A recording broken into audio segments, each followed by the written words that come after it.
My name is Rich Schmidt. I'm here with Joe Dobbes in the Nicolson Library in Linfield. It's April 11th, 2017, and Joe will start you off with an easy question, which is why wine? Why wine? Because it wasn't medicine. I got into business in 1985 after growing up on what I call a gentleman's farm. My dad was a physician. We had 60 acres. We had horses, cows. We raised largemouth bass, Christmas trees, etc. Oh my gosh. And there was a 2-acre parcel out in front of the house. My dad said, hey, you want to do something with that? So long story short, I planted marionberries. I think I was about 13 years old, and maybe 14, and started raising marionberries and sold them to Smuckers. And so that was my agricultural beginnings. My dad used to import grapes from California and make wine at home. So we stomped the grapes in the 50-gallon trash cans, and he made some wine, and so it was just kind of a confluence of a lot of things that really got me into it. I think the thing that really pushed me into it then was in '82. I was getting ready to take the MCAT test for medical school acceptance, and I was tired of school. I wanted to travel to Europe. I wanted to ride my bike around Europe, and I remember seeing a news clip on TV regarding Elk Cove Vineyards. And coincidentally enough was my first employer in the state of Oregon. And so prior to that, I had seen the news clip about Elk Cove, and they had some great international success in the industry. And I said to my dad, I said, you know, it was during Christmas break my last year, and I was like, I think I want to get in the wine business, not try to pursue medicine. Don't know if I would have gotten into medical school, but nonetheless. So I took the fast track to get into the wine business instead of becoming a physician first, as a lot of folks have done. Actually, Pat and Joe Campbell. Joe Campbell's still a physician. Right, I'm sure you probably interviewed Joe. Wonderful people. Some what I call the pioneers. You know, not everyone calls them the pioneers, but the first coming of the modern Oregon winemaking era in the early 70s. So the Eras, the Iries, and the Letts, and Bill Fullers, et cetera. And they came to Oregon looking for the holy grail of Pinot Noir. So they hired me in 1986 after about an 18-month stint in Germany doing an apprenticeship in Long and Lonsheim, Germany, a winery called Erbhoff Tesch. So that was a number of years ago. What was your family's reaction when you decided to do wine instead of medicine? You know, my dad never pushed me into medicine. He just do what you want to do, and he was very happy with the idea. Coincidentally enough, in '84, '85, we planted my parents' first vineyards, Markham Hill Vineyards. And so I guess it was just kind of, it was just happenstance. It was fate that everything kind of headed that way. So his first vintage at Markham Hill Vineyards was in 1988, and then '88 I was in Burgundy, France, after doing a 2-year stint with Elk Cove Vineyards. So the very first international Pinot Noir celebration held right here at Linfield. Christophe Roumier from Domaine Roumier in Chambon-Musigny and I became close friends, and he says, hey, come on over and do a harvest with me.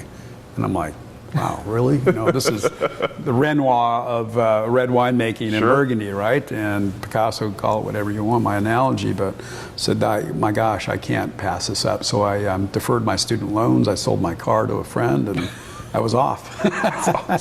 So I did the 88 vintage. Yeah. Awesome. So degree in biology and School of Hard Knocks in winemaking. So never went to a school, UC Davis or Fresno or elsewhere for winemaking. I just did apprenticeships. So once you had decided that you wanted to do wine, how did you then get yourself? How'd you get your first entree into the industry? How did you get into Elk Cove or into Germany? Yeah, so Germany, it was a very fortunate circumstance. It's just kind of the way life happens, I guess.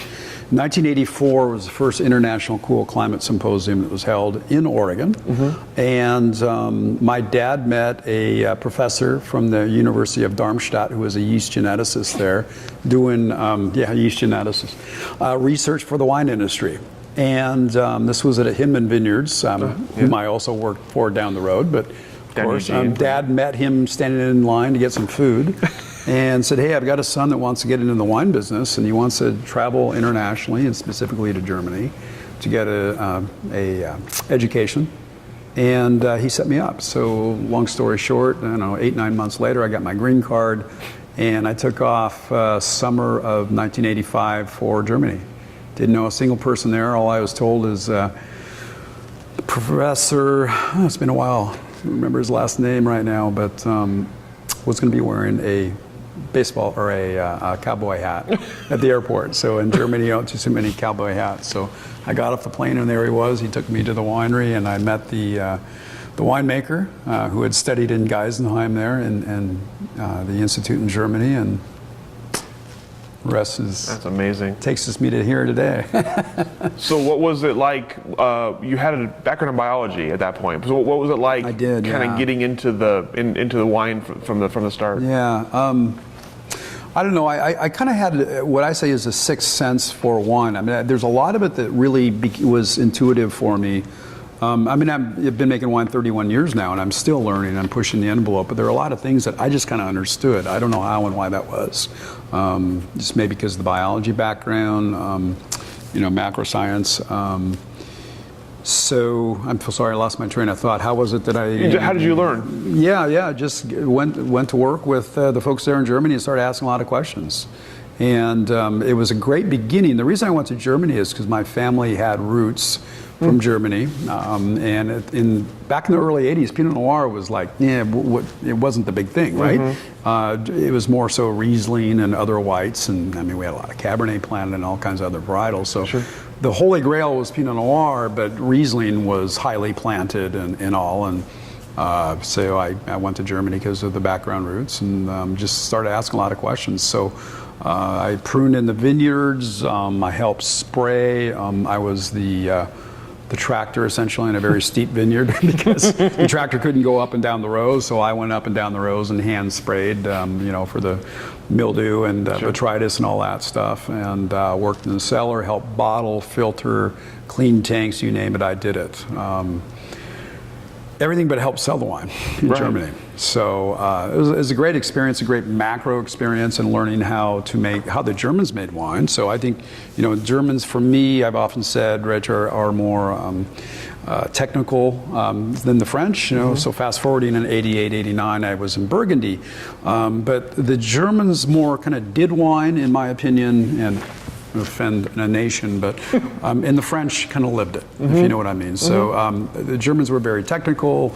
The Geisenheim Institute, where the winemaker went to school there, was very technical, and so with a lot of things that we did to the wine that we would never dream of doing here in Oregon or in other wine-producing regions. It's good wine, but it was pasteurized, it was centrifuged, it was serial filtered and belts on a suspender and just in case kind of thing. It was more of a product, in my opinion, at least to the winery I worked at. But I mean, I came back and it was my first experience in the wine business, so I thought, okay, well, that's how you do it. So then summer of '86, I was headed back and I wrote letters to a number of wineries, and Pat and Joe Campbell said, hey, yeah, come on out, and I got the job on the spot. And so I worked the '86, '87 vintage with them, and they made Riesling there and Pinot Noir. The Pinot Noir that we made in Burgundy, Spätburgunder, was rosé. And they put steam into the press where the grapes were to extract color, and I mean, it was nothing like what we do here. Completely saw different means of and methodologies in making wine, including Riesling. But Pinot Noir, we were hand bucketing Pinot Noir from the 1.5 ton fermenters into the press, and that's not the way that was done in Germany, right? It's all machines and a lot of mechanical harvesting and things like that not yet had happened in Oregon. So I really had my eyes opened.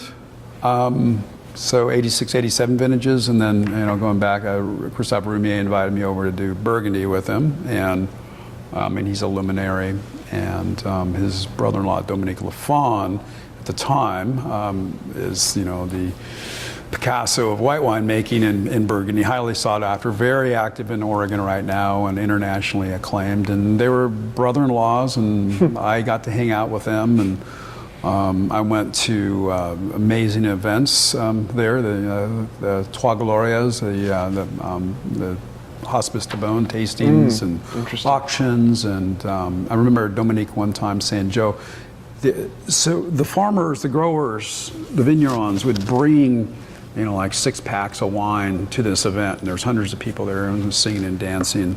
And this is in November during the Hospice de Beaune auction, the fundraiser. And he says, pay attention here, because the richest man in the world cannot purchase or acquire the wines that you're going to taste tonight because they're not available. Wow. So you had these vignerons. I mean, I was like, wow, this is amazing. You had these vignerons bringing wines that didn't even have labels on, some of them, old dusty, moldy looking bottles, and tasting, old Montrachets, Montrachet, and Grand Crus, and it was a pretty amazing experience. So I say that I wasn't there to make money, I was there to learn.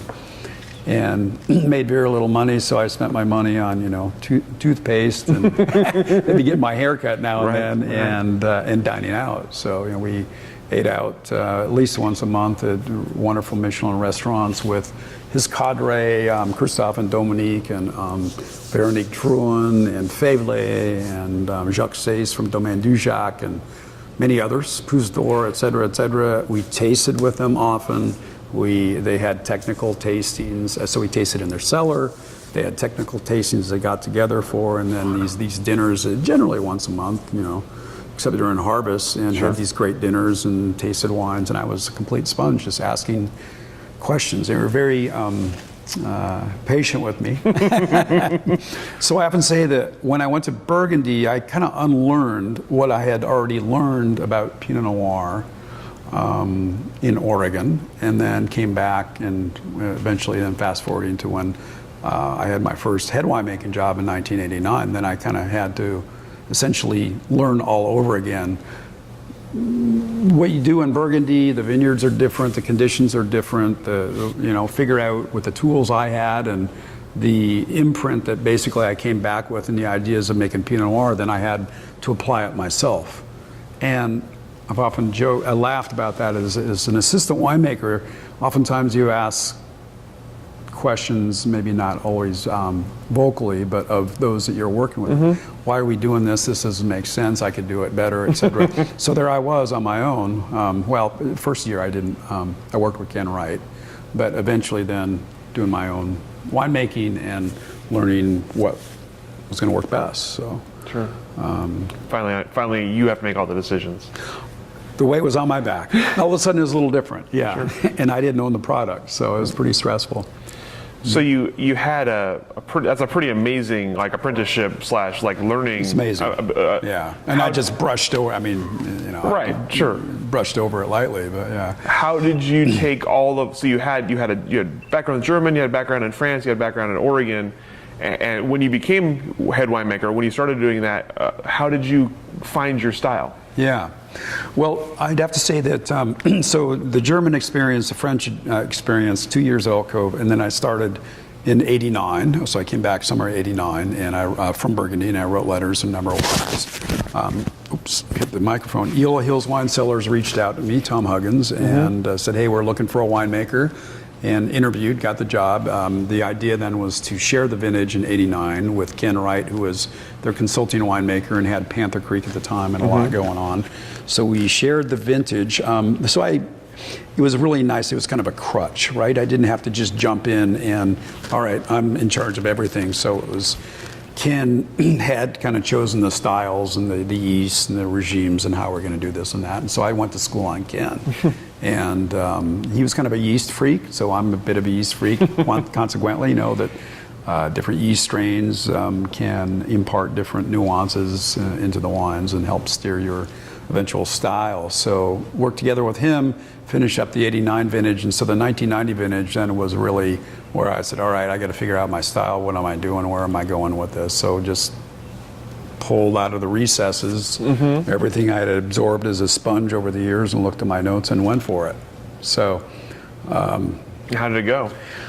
It went well. Yeah, the 1990 wines were well received. Sauvignon Blanc, Pinot Noir. I don't even know if we made Pinot Gris at the time there. Chardonnay, working for Eola Hills Wine Cellars, Cabernet, etc. Went well. So I did 2 vintages with them, 1990 and 91. And ended up marrying the general manager's sister, and life got a little complicated. You don't have to edit that out. I mean, it's life, right? I mean, so all of a sudden I was working for my in-laws, and it was tough. It was a tough situation. It was tough on the marriage and all that. Sure. And I said, all right, look, it's either the marriage or the job, so I'm going to choose the marriage. And in 1990 then, a good buddy of mine, Rick Maffett, who still, he owns a winery, and also still works for Scott Labs, sells yeast products, fermentation supplies, etc. Said, hey, Hinman Vineyards has been purchased by Carolyn Chambers, a business magnate, well, statewide, one of the pioneers nationally in cable television, and owns some construction companies. Powerful woman, smart woman, looking for a new winemaker. So I went down to Eugene and got the job there, and left working with my in-laws, and it was pretty tough. That was tough on the marriage. It was tough on family relations, etc. Sure. And went down to Hinman and started there, summer of 1990, 91. And worked then for the Chambers family for through the 95 vintage, and had some instant success there. It was fun. The winery was not doing well, and the quality was not good. Hence, they wanted a new winemaker. And first year, the state fair back then, I mean, for a young winemaker, for a young industry, was a really big thing. I think much bigger than it is right now. And so we entered 3 wines. We came home with 3 gold medals and best of show. Boom, done. And wow, you got to be kidding me, really? I mean, setting a pretty high bar.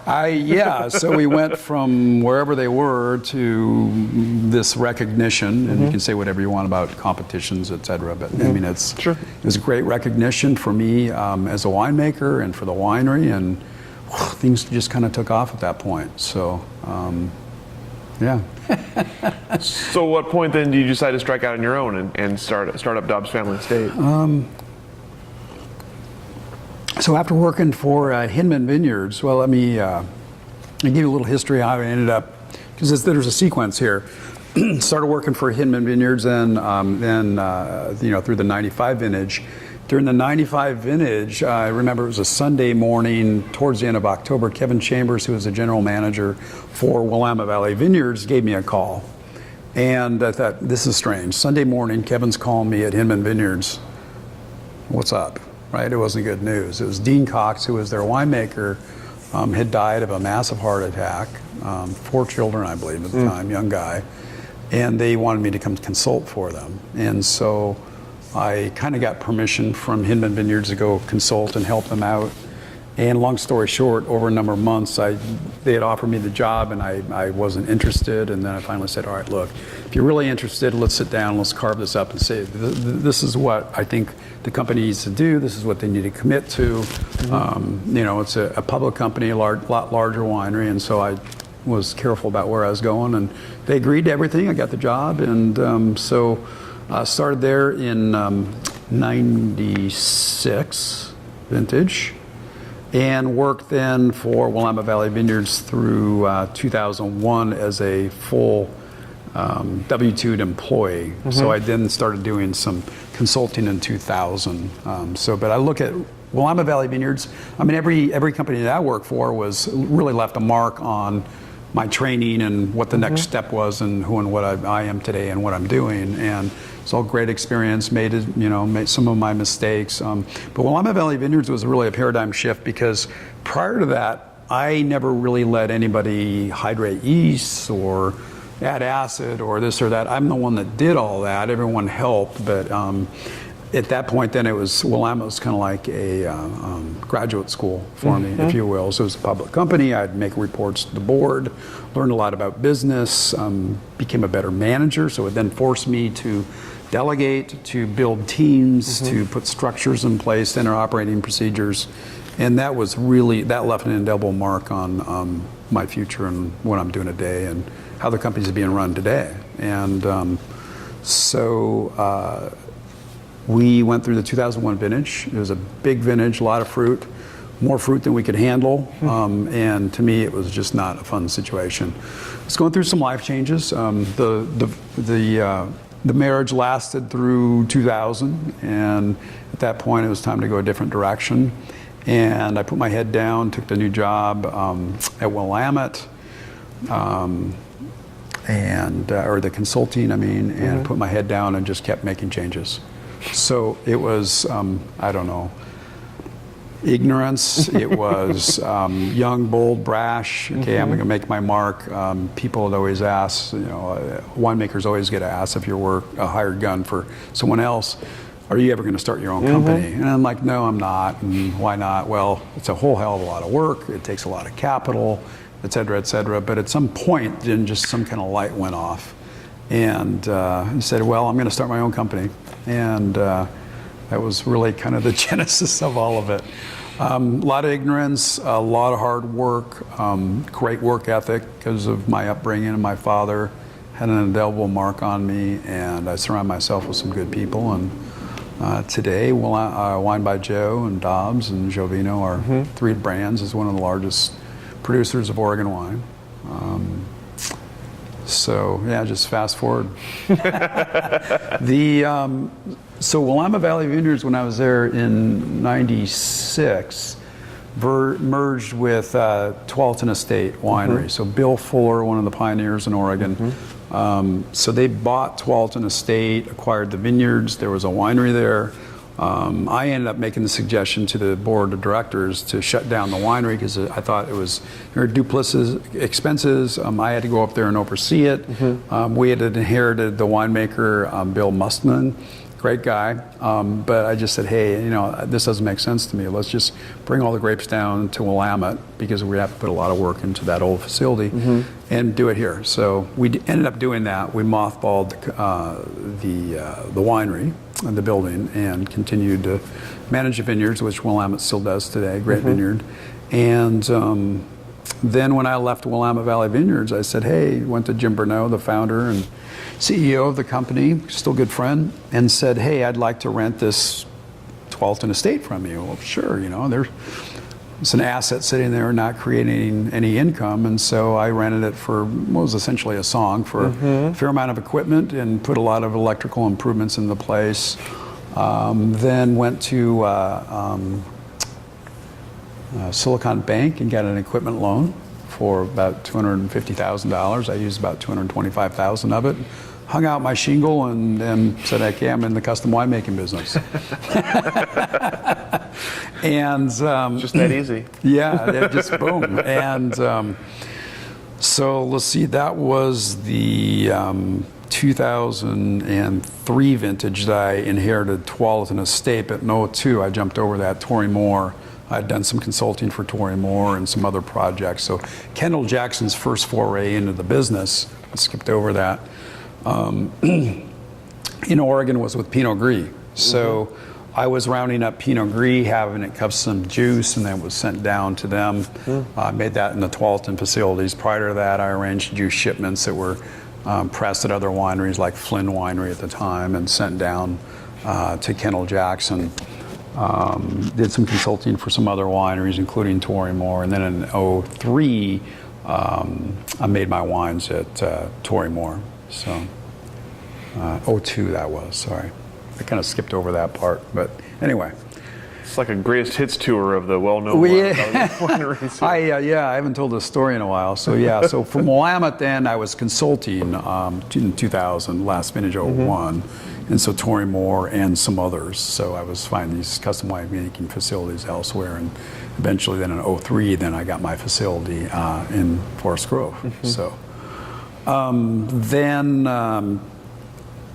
Don Olson from Tory Moore said, hey Joe, there's this facility in Dundee, and I knew of it. It was actually one across the street, the smaller of the two, and said, I'm thinking about leasing it. Do you want to share the facilities? And I said, not really. I said, why don't I rent it and I'll make wine for you as a custom winemaking client, because I already had consulted for him.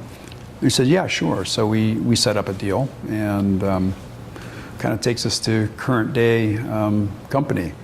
So let's see, in 03 we're in Tualatin, 04 in Tualatin, at Tualatin Estate in Forest Grove. 05 then leased the facilities in Dundee, 16,500 square foot facility that we're still in now, what we call the luxury facility. It hired Gretchen Bach as my first employee to work with me in summer of '03. Quickly put the Tualatin Estate Vineyard property together. She was my assistant at Willamette Valley Vineyard. She's now my COO. She's amazing. There's nothing that woman can't do. She's one of the quickest learners I know and hardest workers. Very loyal, good person. And so anyway, she moved with me from Tualatin Estate and to Dundee, and '05, '06 vintages. We were in the smaller facility. 2008, then we leased a larger facility and moved all our winemaking operations from Forest Grove down to Dundee. Because initially we kept the whites up there. Had hired Ann Hubach to do that, and she owns Helioterra Wines.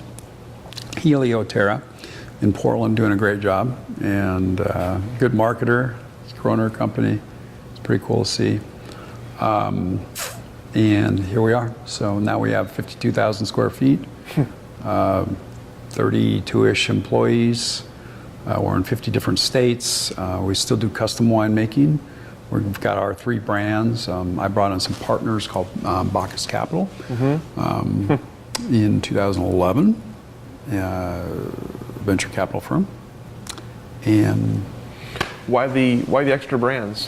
Why did you decide to go with Wine by Joe and Jovino? Yeah, well, I started with Dobbes, which is our luxury label. So price $26 to now $100 a bottle. And first couple vintages, well, 2002 vintage was the first with Dobbes, actually made at Tory Moore.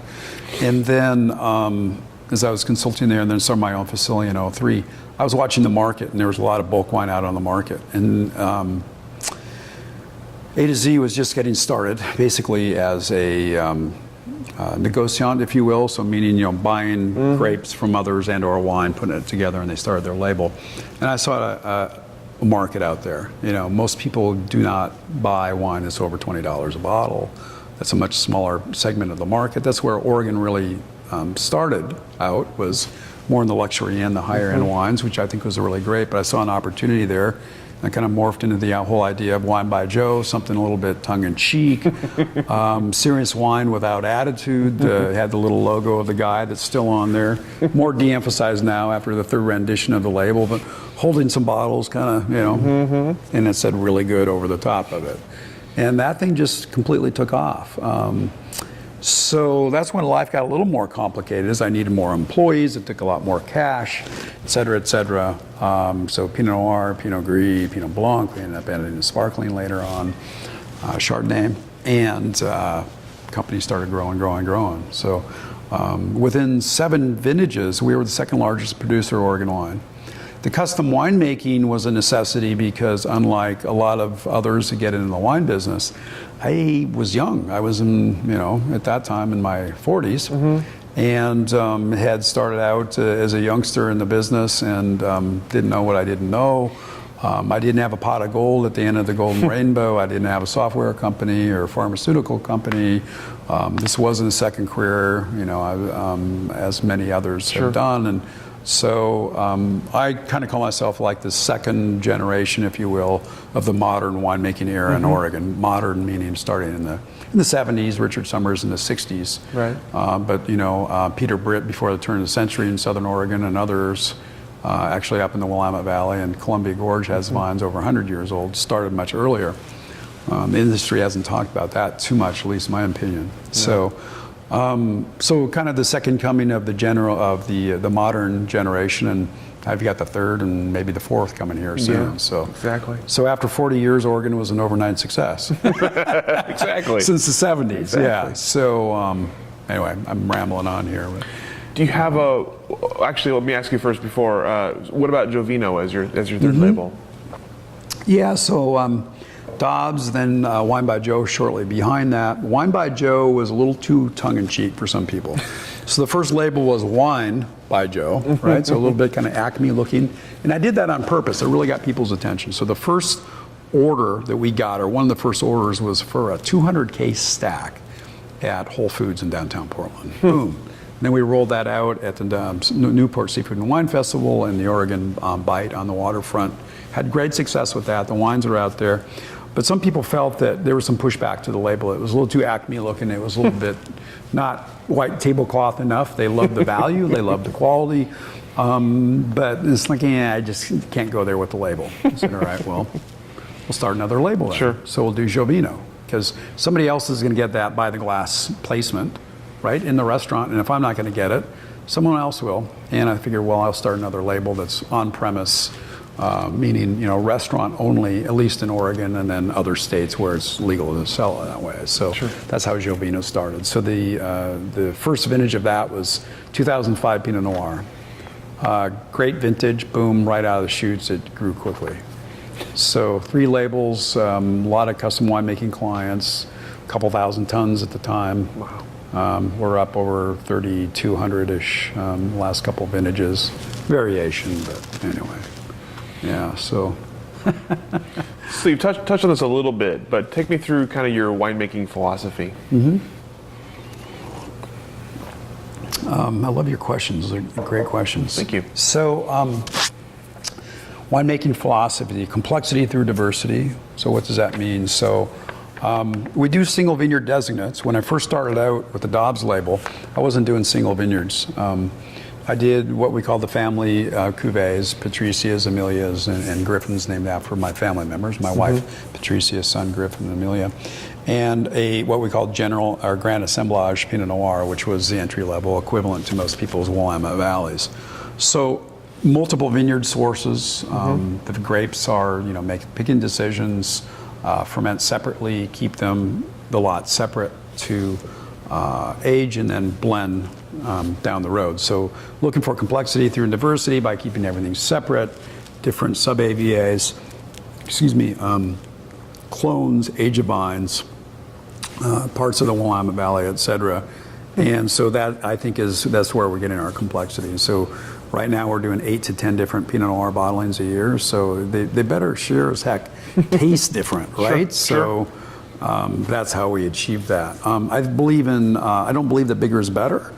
In the press, a lot of times the bigger, the more extracted the red wine, the more alcohol to a point, the more oak, the bigger the scores. I'm kind of pontificating here a little bit, but trying to, you need to please the consumer, but at the same time stay true to yourself. So, my style has evolved a little bit over the years, but really true varietal character, balance, I think is by far very, very important. If you're making something that's huge, it's not going to be in balance. You can still make a wine that's got a lot of heft and some fortitude to it, but you still have to have the alcohol and the balance and the oak in there. So I believe that the fruit should speak first, specifically on red wines that have oak in them, Pinot Noir or others, Syrah, et cetera, and delicacy, elegance, and and for the white wines too. Something that true varietal character. You stick your nose in the glass and say, that's Riesling, or that's Pinot Gris, or whatever. That's Oregon.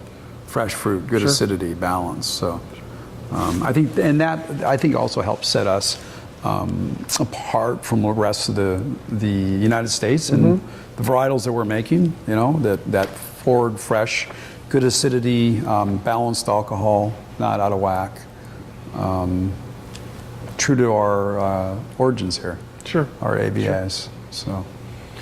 So and that's evolved over the years. Different yeast strains and methodologies, and so. Curious, when you got started on your own, you'd been in wine for a little while, but did you find there were certain challenges you were unprepared for when you started your own label, or when you set on your own for the first time? Yeah, just the precipitous growth, and hiring of people, knowing exactly where we're going. I think everyone's got strengths and weaknesses. I'm an entrepreneur as much as I am a winemaker, and I love marketing. So that part was a lot of fun. The finance and the distribution part were not my expertise, right? So I would say really where I've fallen down the most would be not so much the financial end, but the in-house management of finances, but distribution, national sales, and all that. We had a lot of these, some misses. And Do we have our own sales team? Do we hire some brokers? Do we have East Coast, West Coast guys, et cetera? Some unfortunate circumstances. Probably also from my standpoint, being afraid to spend the money on a general manager maybe years ago that had a lot of sales experience that could have really kind of coached me and taken me there. So fear of the unknown and maybe avoidance of that. It's kind of like I never was computer literate until long after I should have been, right? I just kind of avoided it, and I got to Willamette Valley Vineyards, and it's like, I better learn this, right? So, I mean, some of that, I think.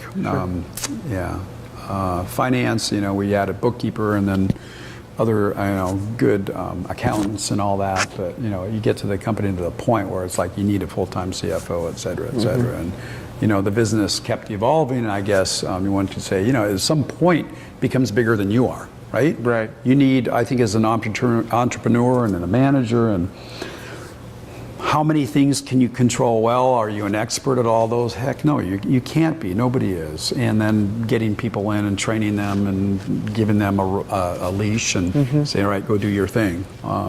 Those are the challenges in any company, of course. And my company's no different.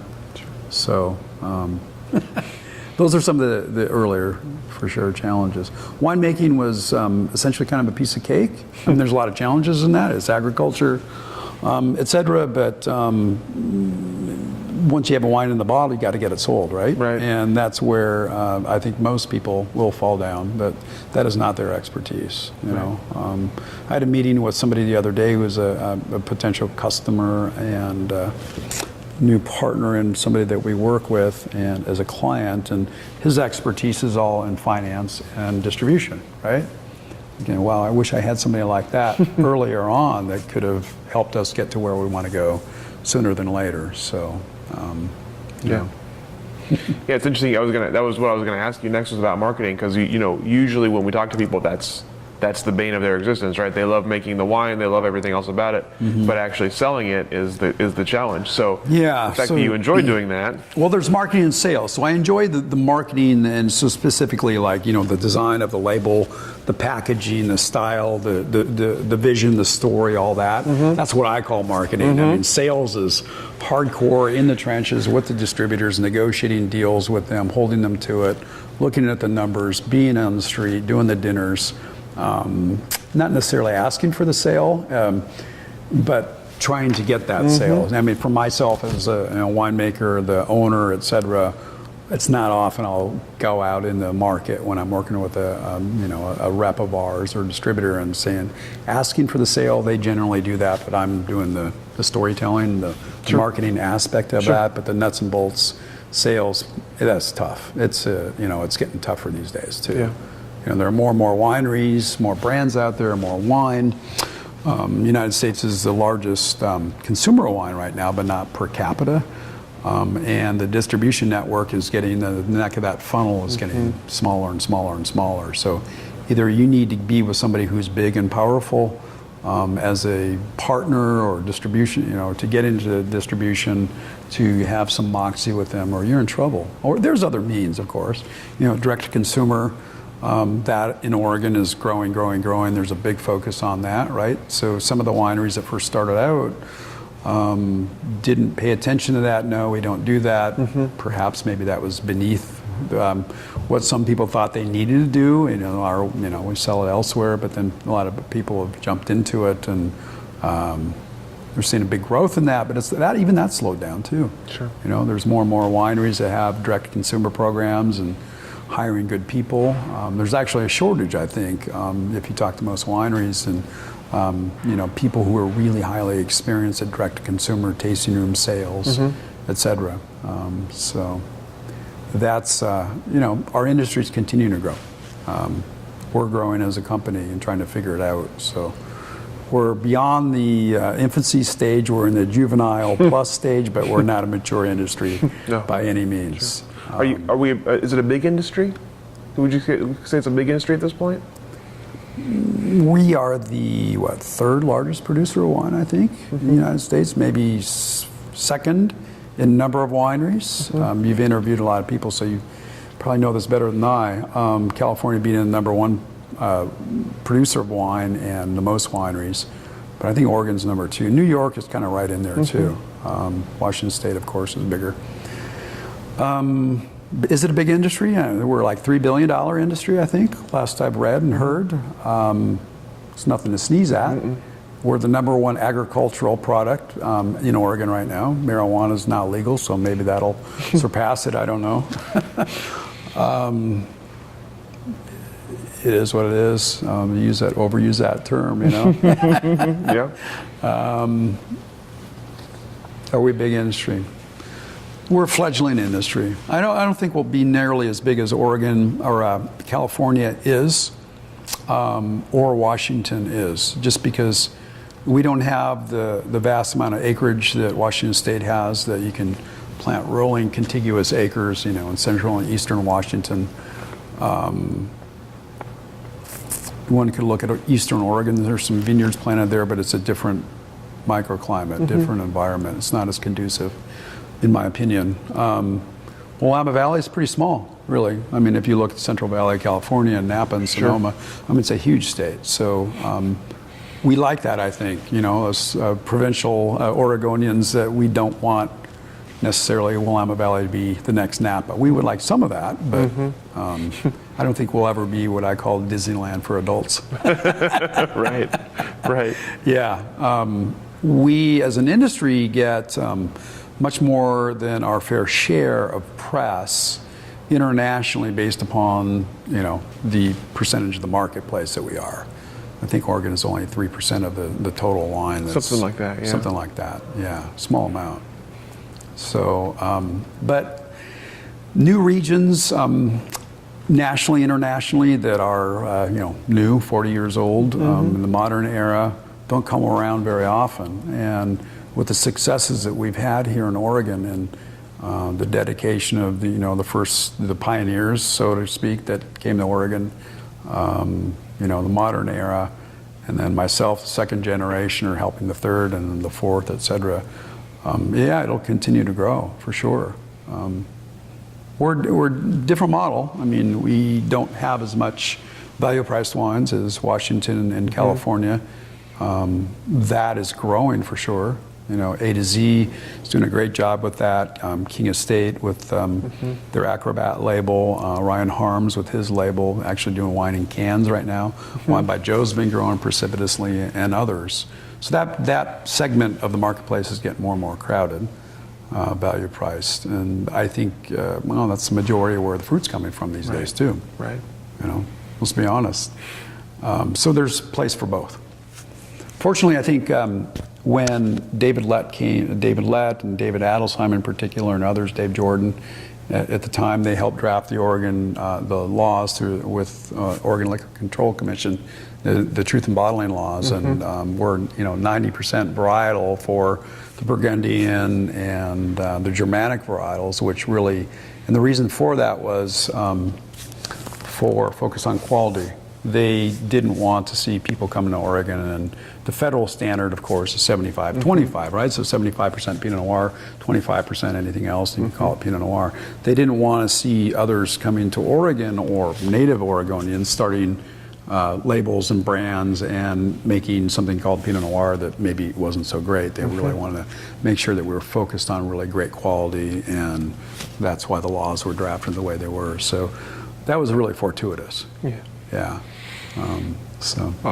Constantly amazed by the foresight of some of the folks who started between for sure. Land use and modeling. And land use is a whole nother big one. Yeah, for sure. Yeah. You don't do something like that, I think, as a guy in his young 20s out of college, because you don't know what you don't know. A lot of brilliant people out there, maybe they would have had the foresight, but those that had some experience, and this was a second career for them, as were the early pioneers, they knew what had happened. They knew the wine business. They had seen what had happened elsewhere, and they wanted to make sure that we didn't make any mistakes early on. Sure. I think it was, as I said, fortuitous. It's been great for our industry. Yeah. So take me through some of the most notable changes you've seen in Oregon's wine industry since you started to today. I get asked this a lot. sometimes, you got to kind of step back and take a look at it. Notable changes, well, obviously, the precipitous growth. I mean, in the 86, 87, there was a group of winemakers that included, David Lett and Adelsheim and Erath, et cetera, and others that had these tastings, and I was part of those. We were all learning from each other. All maybe had more time at that point because the wineries are smaller. I was just a hired gun. Now that I own my own winery, I hardly get a chance to do that kind of stuff anymore. Yeah. But you really have this core industry, and we were learning from each other. We brought in, barrel reps to present the wines, and yeast vendors, et cetera, Scott Labs and people like that, LaFleur, learn about products out there. Initially, this was also really smart too. When we were doing outreach to the United States, marketing trips, like Oregon Takes New York, whatever, there were some dinners and tastings there. The wines were screened by our industry before we basically you had to pass a screening to be able to participate. And I sat in on some of those panels. So, getting to your point about how the industry has changed, there were a lot of flawed wines that were being made. Wines that had stuck fermentations, volatile acidity, sulfides, things like that. And so those wines were screened out. You just don't see those kinds of wines being made anymore, even from the beginners. That, they've kind of gone to school and maybe hired a good winemaker or a consultant or asked how to go about things. So quality of the wines has definitely improved. In the vineyards, vast improvement in the vineyards as well. Learning how to farm the fruit better. We have to do what I call preventative farming here in Oregon because of the cool growing region, and it's amount of time that prophylactic farming, so to speak. It's amount of time. It's always a matter of time that the door is going to slam shut. It's going to get rainy. It's going to get cold. It's going to get wet or warm and damp. Excuse me. So you've got mold and mildew to worry about in the vineyards.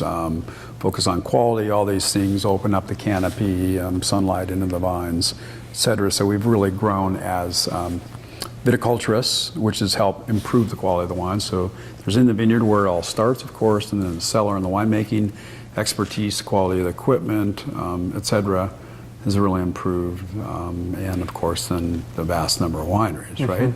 The press, the focus on Oregon.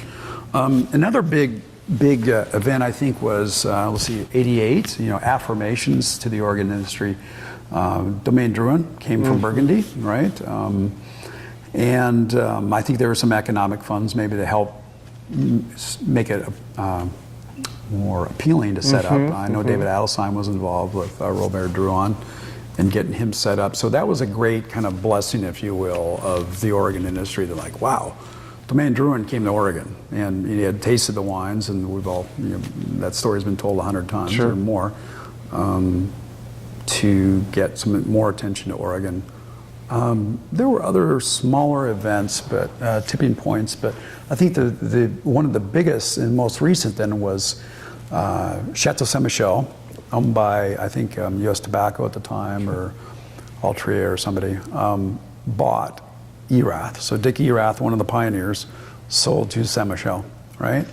And they are a mature company. They have a national distribution network that's amazing, and boom, plug and play.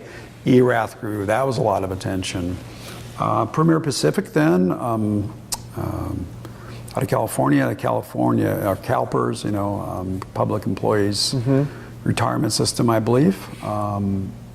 Invest a lot of money in plantings in Oregon, Premier Pacific Vineyards, and we spent a lot of money, planted some great vineyards, so that was kind of a big deal. They kind of went belly up. There were some transitions there. Then Kendall Jackson came to town and bought some of the CalPERS properties. All of a sudden, then Erath bought some of the CalPERS properties. And then Adam Campbell and family, his parents, Pat and Joe Campbell, whom I worked with, stepped up and bought another property. And all of a sudden, the land grab was on, right? Then you've had some more of the French coming recently. Jean-Nicolas last name. I just met him last week from Burgundy, and Jacques Lardier from one of the largest producers in Burgundy. I can't remember the name right now. Came to Oregon, and so those are, Kevin Chambers sold his vineyard to Louis Jadot, right, whom Lardier works with, and so you've got these international luminaries, more coming to Oregon, and then just California coming to Oregon, and Eloan, Joe Wagner, that was sold his Naomi brand for $300 and some million, is now invested in Oregon and making wine, and more Californians looking, because it's, there are water issues down there, regulatory issues, global warming, et cetera. Oregon's looking more and more appealing. So for the French, Oregon is like the great opportunity, because in France they don't have any more land that's plantable. It's highly regulated, what you can plant, when you can pick, how much you can produce, et cetera. Sure. They aren't going to change anything there, right? So for them, Oregon and the United States is kind of the wild frontier. There's an opportunity. So then you have French and Germans pairing up with Oregonians for new brands, and it's pretty exciting, So you're starting to see second generations, third generation getting into the business, or fairly soon. My kids are in their early 20s, so they're interested in the business. The Ponzi's children I know are interested in the business, and Girardet, Jason Lett, second generation, and third right around the corner. So it's pretty exciting times. Yeah. So what happens next? Good question. What happens next?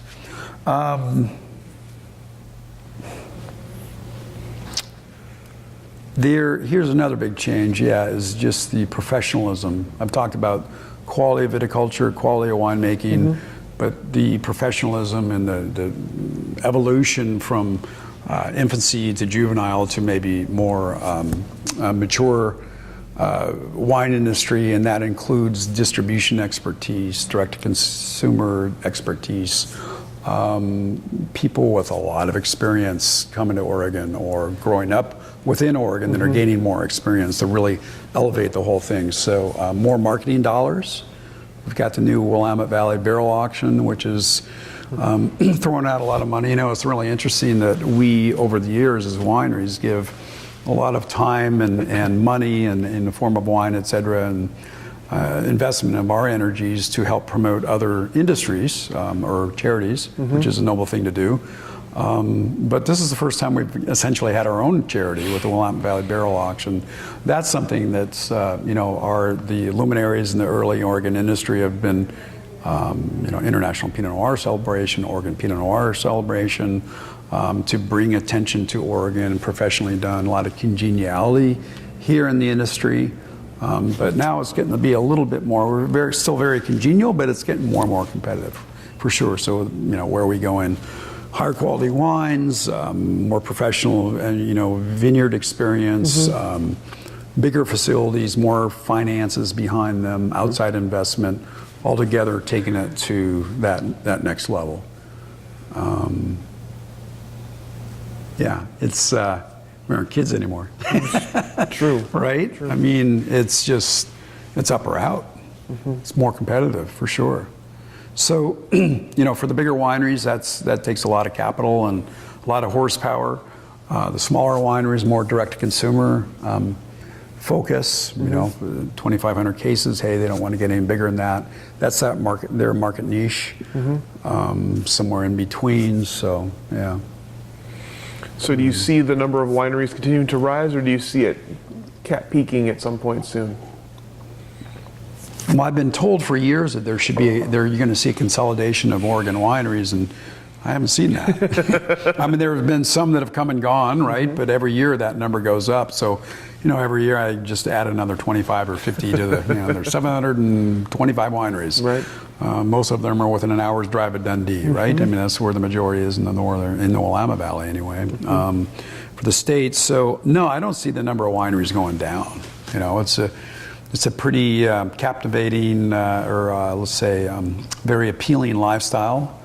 For an outsider, it's a very difficult lifestyle as somebody who makes wine, and you have to sell it and grow it, and et cetera, et cetera. But I don't think the number of wineries in California is going down, is it? I'm not sure. You know, there's always somebody that's looking to make the next best, greatest bottle of wine. The challenges just keep going up, really, to get it sold, right? I already talked about the distributor consolidations, more, you know, smaller distributorships, some starting up. Wineries collaborating together to maybe hire somebody that represents both of them. Yeah. Well, what advice would you give someone who wanted to enter the Oregon wine industry? Make sure you're well capitalized. Know in advance where you want to go. Know who you are and what you want to be. Make as few mistakes as possible. That sounds like a no-brainer, right? But a lot of people are afraid to ask. You know, hire somebody to get that expertise. I would say go work for somebody. You know, get some experience working for another winery or vineyard and vineyard. Realize that there's more to it than making a great bottle of wine. The world's going to knock down your door. It doesn't happen. There's a few that get blessed out of the chute early on because the press always wants somebody new and exciting to write about, right? Because so-and-so's been around 30 years or whatever. Great. But the press is always looking for the next best and new story. So very few people get blessed with that 95 points out of the door, and you know that everyone knocks their door down. So know where you want to go. So there's where you're going to get your fruit. You know, so there's a production part, there's the sales and marketing, there's a finance. And it's going to take you longer to get there than you think. Know where you want to go first. Just get as much practical experience as possible. So. Good advice. That's millions of dollars worth of advice right there. That's right. And many mistakes that have been made and rectified over the years. Exactly. Yeah. Don't make the same mistake twice. Everyone will make them, right? Right. You know, and also it's we're subject to the economy, as is everything else, right? We're farmers, so you have great prices go up, great prices go down. For the most part, they go up, right? You have vintages that the press may not be so enamored with, and we're beholden to the press, right? Large tonnage vintages, lesser tonnage vintages. So they're wild swings. Early harvests, warm harvests, average harvests, late cold wet harvests, right? It's pretty scary. Right. You know, so you're a farmer. I mean, if I look at my company, I have a 214-acre vineyard, so we're farmers. We make wine for our labels and for others, so that's a different model. But regardless if you're making wine for others or not, under custom winemaking services, you're still a winemaker. You're a marketer. You're running a sales team, maybe. Or if you're out doing an outside hiring of a team, you still have the retail room. So you're running a number of different businesses all within one, and it's pretty complex. Plus, you're a host. You have to. You're a host. We spend many days, weekends, evenings, entertaining. And sure, it's fun, right? I mean, but you know, when you've been in this business for a while, so we're doing a winemaker's dinner, and it's a Saturday night and it's cold and wet outside, and it's like, God, I'd like to sit by the fireplace and drink some wine at home and chat with my wife or have some friends over, and you're out entertaining, and that's just part of what we do, right? Especially more so in the wine business. And every business, you know, if you're making computer chips, you're still entertaining, but the nature of that is much different. Food and wine, right? Right. So, you know.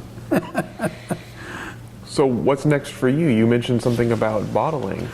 Yeah, you know, on the way here today, I was listening. It was a commercial on income streams, and that, you know, everybody's form of income eventually will go away. And they were citing, you know, the Fortune 500 companies since, I don't know what year it was, 1960s or 70s. Probably 80% of them, 85% of them are no longer, or as they were in that original form, where you're getting your revenues from. So anyway, when there talks about, for a family, for a business, generating other income streams. And as the entrepreneur, the bane of my existence, I think, is that I'm an entrepreneur as much as I am a winemaker, and really into marketing. I think it drives my staff crazy sometimes, but hey, I love looking at opportunities out there, and it's not only in the wine business, other businesses that, things that I think, hey, there's an opportunity there. It's just the way I was wired. And when I came back from Germany in 1986, summer of 86, there were no custom or mobile bottling companies in Oregon. And Signature Mobile Bottler started up in 88. Mm-hmm. I think they've got 12 or 13 trucks now. There's several other folks that are in Oregon that have started mobile bottling companies. And in 86, I had that idea, but it was over my capabilities and wherewithal to do something like that. Here's a good opportunity. And I don't remember how I came to that. I think, I'd heard that there are others in California or whatever. But I don't know, a couple of years ago, I took a really hard look at, we're bottling a couple 100,000 cases of wine at our facilities for our clients and also for our wines. And I looked at what we're paying for that. And I said, all right, I'm in my early mid-50s at the time, and I'm like, here's an opportunity, and I'm going to go for it. So I thought, I started out with some smaller ideas, and I kind of morphed into, all right, well, we're going to do something that nobody else has done in Oregon, right? There's mobile bottling lines, but do something on a level that we can offer services and speed and delivery of quality with regard to the dissolved oxygen content in the bottle at 1,000 times less than what is being done currently. So net, we put a business, my wife and I, called Dundee Mobile Bottlers together. We'll launch it in June. We'll bottle our company's wines, and then we have a highly skilled technician that is going to go out and bottle other people's wines. So bottling for winemakers by winemakers. So it's a complete different niche, if you will, because the folks that are bottling with the other companies are all doing a great job. They're good people, but none of them are winemakers, right? And so that's why I figure, well, if I'm going to bottle my wines, don't I want to give those wines the best opportunity possible to really become all they can be, right? Sounds like a commercial on Saturday morning. Be all you can be. Right. But really, it's, the longevity and the freshness of wine is determined, we do the best that we can, but you get to the bottling process and there are certain limitations. So I wanted to forget those limitations, go big or go home, and put something together that nobody else could do. And if I'm for going out and competing with, but also if I'm making my own wines, I want to give those wines the best treatment that I can possibly do. So that's what we're doing. We can do sparkling wine and still wine. We can do beer. We can do ciders. It's bottling of beverages, so to speak, but we're focused first and foremost on the wine industry. Sure. So, and I'm looking at this as, we're going to give some of the money that is raised from this to different charities, Salud, that helps the industry and those that help us, and Uncorked, which is a local charity's family building blocks in Salem, Oregon, where we live. So support our own backyard with that. And also help elevate the quality of what's coming out of Oregon, because with this technology, it will happen, I think, and just what I want to do. It's exciting. What we're up to, yeah. So my kids are thinking about getting into the business, and my son will be working on the mobile bottling line this summer. Nice. My daughter's going to spend her third summer in the tasting room and then do harvest, and then possibly work for us as a sales ambassador at large. And so that's a lot of fun. For me, that's next. Sure, nice. Yeah. All right, I got one more question for you, and that is that we understand that you have a policy that if an employee works for you a certain number of years, they can make their own vintage under your. Yes. Tell us about that. Yeah. It was. I believe in taking good care of people that take care of me. I don't believe in filling somebody's boots and then hoping that they can live into them, or live up to it. They have to, we give them a leash, and either they make it longer or it doesn't, the leash gets tighter. But I was looking for a way to reward long-term employees. And so after they were with the company a certain number of years, 5 years, then they were able to put together their own barrel of wine and do the blends and all the net revenues from, after expenses for the company's expenses for bottling and corks and all that stuff, then go to the employee. So that was, is kind of a thing of, I never realized the company was going to get as big as it got. And then after a while became a bit of a two-headed monster, because it was like, okay, well, that was the intent initially, was for production employees, because those were the first people I hired. But after a while, we were looking at, well, we have to do 4 barrels of wine to accommodate our staff this year. And some of these people were then not in production. And so I had to kind of rejigger that one. We're finding different ways to take care of long-term employees. That's really cool. So, Dobbes Family Estate, it truly is a family environment there. It's a business first and foremost, but we try to make it a family environment, and had a number of really long-term employees, which is really gratifying and makes life easier. We are like a family there. Sure. So, sure. Excellent. Well, that's all the questions I have for you. Is there anything else that I should have asked you, or anything else you want to mention? No, I love your questions. Oh. Yeah, those are great. Those were Shelby's. So yeah, good job, Shelby. Yeah. Well, then, thank you very much for your time. My pleasure.